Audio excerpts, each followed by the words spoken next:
Hey everybody, I'm going to share some tips today with you about working with your team and really just being a better coach. And so a lot of you have watched a previous video of mine about becoming unstuck and just the power of continuing to widen your network so that you have a continual audience in which to draw from, to add value to, and to also receive value from, just in this thing we call life. And so I want to address more specifically your team. So my name is Aimée Darling. I'm an independent Emerald Ambassador with Plexus Worldwide. And the purpose of my video today really is just to educate and not to make any claims or promise anything, but just to give you an opportunity to think.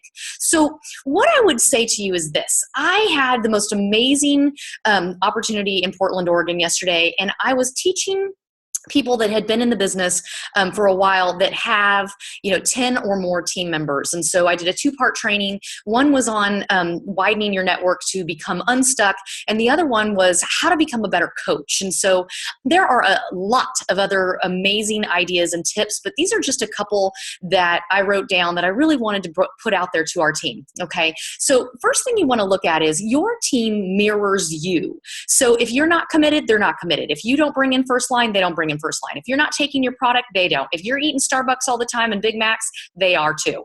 So remember that you need to think about what you're living. I didn't say perfection. I said think about what you're living and what you're modeling. You're part of a health and wellness company. You don't get to be hanging out doing crazy stuff anymore. And if that's new, if you're newer on the journey, then you need to be constantly looking for ways to improve, and slowly you become that good balance of eating well, exercise consistently. You're learning, and if you're already on that trail, great. So what I would say is think about your team. Okay, most of you probably do what I did, and this is why my team was doing this, because I was doing it. And there's a very large component of self-responsibility and self-growth that comes in network marketing. You're not a CEO as far as being a manager. And the people on my team that I've watched manage, they stagnate and they don't move up because nobody wants to be managed. You have a volunteer army in network marketing, which means you're going to have to get very good at being thick-skinned. People come and go. It happens. Some of your best friends are suddenly going to hate you. Whatever. I mean, that's okay. But you'll need to make a commitment that this is an emotional maturity, long haul commitment to being a business owner. Because we now are adding the component of network marketing to said business owner, you have the privilege of not having to sit back and wait for others to bring you business like a brick and mortar. You're driving your own train. You're working your own journey. And there's going to be a lot of blessings along the way that are going to look like, they're not great. And then there's going to be things that are just going to be amazing. But you don't get to ride the highs. You have to dig in and decide that you're going to love the great times, but you're also going to be committed during the times that are more difficult, because what goes up must come down. And when you look around and you see people becoming top positions within 5 seconds, yes, that's happening constantly in our company, which is why our marketing plan is so unheard of and amazing and different. However, that doesn't happen for every single person. And eventually, the people that go up really fast or slowly, you're going to have lessons either on the front end or on the back end, but you're eventually going to have stagnation, you're going to have attrition, and you're going to have people that'll kind of rock your world. And you think, how could you quit? You have this amazing journey. You have so many things that have happened in your life because you added this amazing health tool. And now you suddenly hate us and you quit? Yes, it's going to happen. Make a decision. Number one, write that down. Make a decision.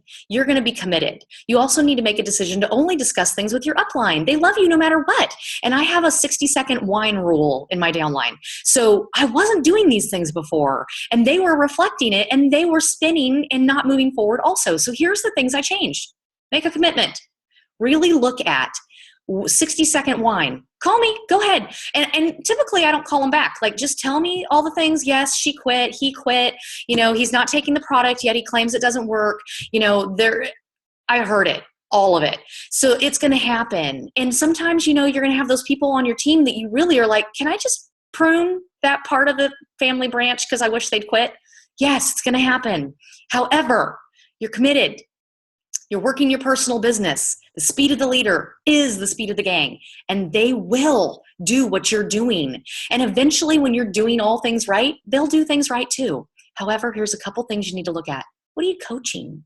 When you're on the phone with them, do you have a set time that you're talking to people, the ones that are moving and shaking? Do you have a list of the things you're discussing with them? Are they coming to the table prepared to know what their team is doing? Don't waste my time, because then that's wasting your time. And that's just bad on you. Respect yourself enough to not waste your own time. Are things going to be perfect? No. But I have to be in my space with the computer in front of me to coach properly. I'm not a good coacher from the car. I'm a great, how's it going? That sounds good. Let me know. Hoorah, girl, you got this. But when I'm coaching, that 15 minutes on a weekly basis has got to be in front of my power folder where I know you, I know your dreams, I know the thing that'll trip you up. And I know what your hot button is. And then you've given me permission to say to you, okay, you want that dream. And yes, those people did whatever.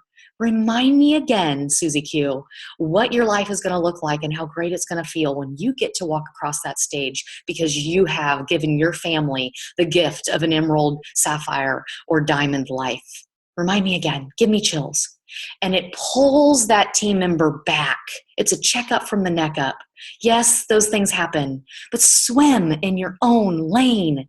I know people move up around you. I know some people do it faster. And sometimes you yourself really weren't 100% committed for your first couple years. So revisit that passion. Coach better. You're holding your people's feet to a fire, not the bowels of crazy. But I'm literally saying to people, and I speak to people with where they are, and I love them where they are, but you want to watch what they're doing. If a second call goes by and they are not doing what they said they were going to do, and life happens, I've got a lot of grace. I myself have been given a lot of grace. When that happens, I give you permission to say to them, because they gave you permission to coach them and to point out the things that might be stopping them from getting to their dreams. I give you permission to say, you know what, Susie Q? I hear that you've got a lot going on, and I can see that goal isn't really going to happen in the time frame you were looking for. I would ask you, let's revisit that goal and let's look at a different goal, maybe a smaller goal, maybe a change of date. And would that be okay with you? And then you have a new coaching. I've even said to people, when you're ready, I'll be here. And I love them no matter what, and everybody knows it. But the key to coaching is a relationship. And if they don't know that you have their back, not their drama, not their life story, not all the personal yuck, but my team knows that I am in the trenches for them. But what they weren't seeing from me was the feet to the fire, tough love. I'm not telling them what they're doing is wrong. I'm asking them a lot of questions. Tell me what you're seeing that you're doing great. Tell me how you think that could have improved. How are you going to improve it? When will you be doing those improvements? How is it you'll coach your team better? Tell me about your coach calls this week. And it's not rapid fire. It's a relationship. It's a conversation. You will become a better coach. You will then also become a better version of you as a leader. Go back and start doing those things. And every day, remind yourself that they're watching you. And that doesn't mean perfection, but you have to remind yourself every day, sit on yourself until you do the things that are moving your business forward, because you're not part of this business just because. You're part of this business because you desire to be part of something that's offering hope and freedom to people in a tangible, physical, financial way. And you're part of what I'm part of, which means you don't get to act a fool and you have to be working on getting better. I owe that to you. You owe that to me. But as you work with your team, you guys, take that minute and be trainable from the person above you that's walking ahead of you that will point out you're not coaching them with tough love. You don't keep their feet to the fire. It's fluffy. It's not easy to be honest with yourself or to be honest with your team. And it's not easy to say, I'm going to be doing these things and this is what you can look forward to. But I will tell you, they'll be refreshed and they'll be thankful, because in the long run, it's like your kids. You're investing in them.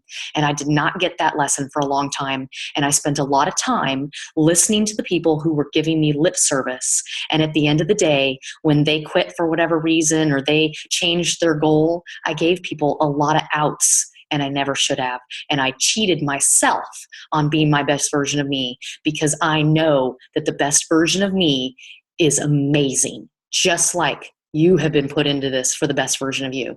So honestly, start coaching better, start having those things. And if you're looking for more ways to, to learn more questions, the right questions, or the questions are what drives your train. It's the listening, but it's the questions. It's not the telling. Go read John Maxwell's book about the questions to ask. All right, everybody, I hope that helps. I'm looking forward to seeing the improvements and for the feedback that will also help me to improve.